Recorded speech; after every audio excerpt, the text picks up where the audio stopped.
Investment Multiplier, the Delhi-Mumbai Expressway story. Imagine you own a factory in Delhi and need to send products to Mumbai. With old highways, traffic slows trucks down, raises fuel costs, delays deliveries, and makes transport expensive. The government realizes that poor road connectivity is increasing logistics costs, delaying the movement of goods, and reducing business efficiency. To solve this problem, it decides to build the Delhi-Mumbai Expressway. Its main goal is to improve connectivity between two major economic regions. This means faster movement of goods, low logistics costs, easier travel, and more efficient business.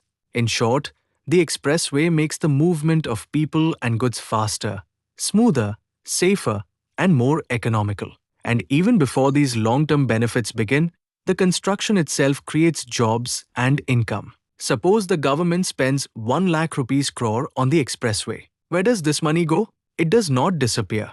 The government pays construction companies. These companies, in turn, pay engineers, laborers, machine operators, truck drivers, and other workers. They also purchase cement, steel, bitumen, fuel, machinery, and construction equipment from various businesses. As a result, government spending becomes income for many people. When workers receive wages, they spend them on food, rent, school fees, clothing, and mobile recharge. This spending becomes income for shopkeepers, landlords, schools, clothing stores, and service providers. Those recipients also spend a portion of their income. The money continues to circulate through the economy, generating additional income at each stage. This process continues until some of the money is saved, taxed, or spent on imports. Even then, the total income generated is greater than the original 1 lakh rupees crore.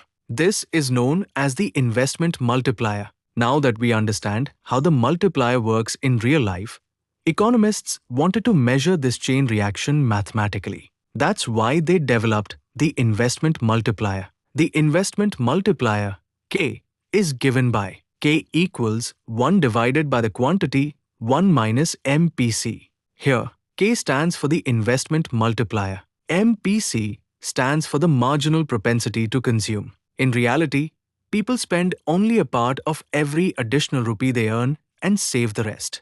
The higher the MPC, the larger the multiplier, because more money keeps circulating through the economy. Example: suppose MPC is equal to 0.8. K equals 1 divided by 1 minus 0.8, which equals 5.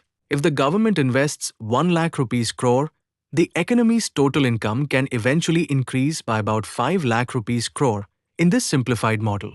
The change in income is given by delta Y is equal to K times delta I, where delta Y is the change in national income and delta I is the change in investment. So, if the government invests in the Delhi-Mumbai Expressway, the final increase in income can be many times larger than the original spending, depending on how much people spend out of their additional income. So, the Delhi-Mumbai Expressway is not just a road connecting to cities. It is an investment that creates jobs, generates income, boosts spending, and ultimately helps the entire economy grow.